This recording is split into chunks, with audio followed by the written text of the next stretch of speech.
input is all of a sudden limited to 140 characters. And the other reviews on this page are the size of War and Peace. War and Peace is bigger than the server reference manual for Oracle. It's a big book. We have existing data problems again. I'm going to go to a web page, and I'm going to see a review that's this long, and somebody's going to limit me to a review that's this big. How do you explain that to people? What about an implied restriction that wasn't even specified here? We want to limit the length of a review in our application to just 140 characters. There's an implied restriction that comes along with this. They want to use text messaging. Text messaging has an industry standard. It has a very small character set, and it's not a character set that anyone's currently using in their database. There is no database character set that is SMS. And this character set doesn't support every single character. It supports a lot, but it doesn't support them all.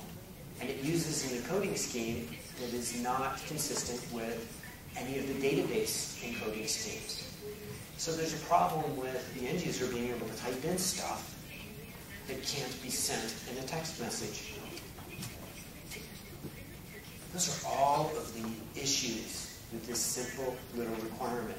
All of a sudden you can sit down and see how this small, tiny change that somebody says, oh, this will just take 30 seconds and we'll do it, would have all kinds of ramifications and implications later on.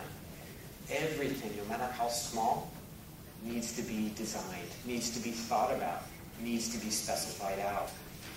In the article that was writing about this, they wrote, this is why, as a user interface designer, you need a good understanding of what it takes to implement a feature before you just nod your head and write another bullet point, another requirement. You need to be thinking about all of these implied restrictions. I read this article, and it was very good, but they missed a lot of things, because it was written by a user interface designer. All of the text in blue, all of the stuff about the database, they didn't even think about that. They came up with a lot of user interface issues, but they didn't come up with any of the data issues. The point here is people writing the applications really need to be working with the people who manage the data, and the smallest change out of the user interface layer will have an impact many times on the data layer, and vice versa. There needs to be a great deal of coordination between those two teams. Here was another example. There's a guy, Joel Spivosky. He writes about software frequently. He was working on an application where he wanted to change the way something worked.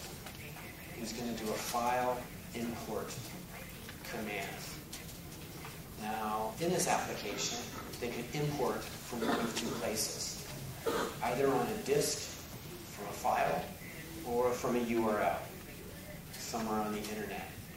So they wanted to be able to do a standard file open or a prompt to get a URL.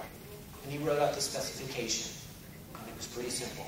Page 1, ask the user, do you want to import from disk or the web? Page 2, if you're a disk, well then I put up the Windows wizard to get a file in, the file open dialog. If you're getting it from the internet, from the web, I'm going to put up a different dialog with a little text input box. But I need to branch here.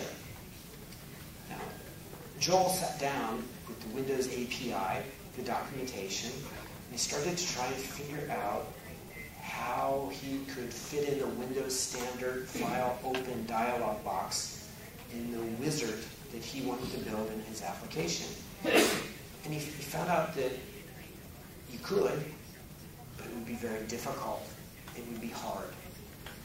What a lot of developers would do at this point, what I would say most developers would do at this point, is sit down and start writing that very hard code. Why? Because somebody gave them a requirement. They said, here is the specification.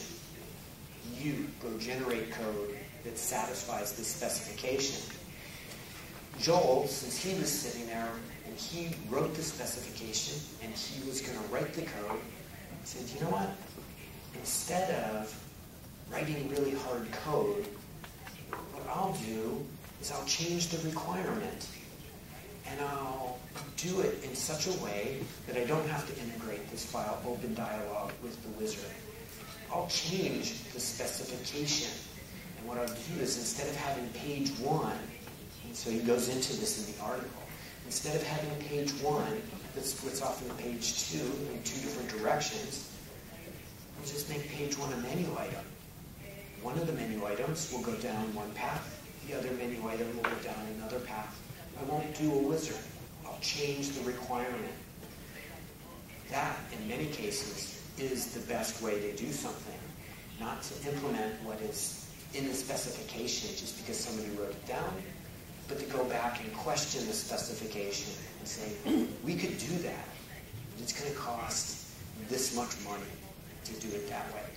We can achieve the same result and do it with something that costs this much money, a significantly smaller amount.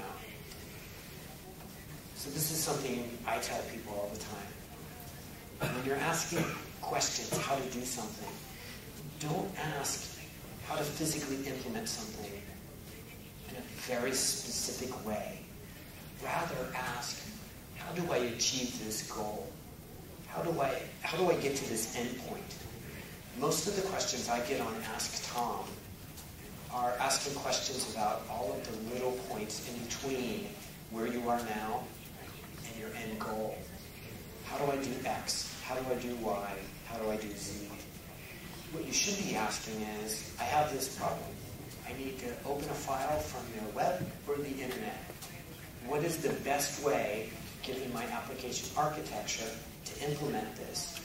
So rather than asking the question, how do I get the file open dialog integrated in my wizard, ask the question, how do I do this file open from the web or file open from disk? What's the best approach for that? So rather than asking for all of those little intermediate points, go straight to, this is what I'm trying to accomplish. How would I best achieve this given my circumstances? Another thing I see done wrong, done incorrectly frequently is not knowing how to ask for help. So this was somebody writing on the internet. And they said, I'm responding to questions on a forum, and I'm out there, and I saw this question that said, is there an API, application program interface, or a quick way to find out which window the mouse is in? Somebody replied back and said, yes, there is. The API doesn't do it directly, but there are a couple of calls. Here are 2 interesting calls that you could look at, think about using. One is get the cursor position. So it would tell me exactly where my cursor is, the mouse cursor. And then if I had the cursor position, I could make a call to another function, window from point. And that would tell me the current window that the mouse was over. And the person came back, and I get this all the time. Somebody asks me a question, I answer the question, and they come back and say, thank you for that answer. However, I have a completely different question. What I asked you the first time has nothing to do with what I really meant to ask you. What this person wanted to do was find the window that currently had focus. You know, if I move my mouse out of this window, the get current position would be outside the window, and it would return a window other than the one that had focus currently. They wanted the window that had focus. But you can't tell this from the first question they asked. It was very, very vague. So when you're asking a question, be very specific. Give lots of information. I'm going to show a couple of screenshots of AskTom questions and answers.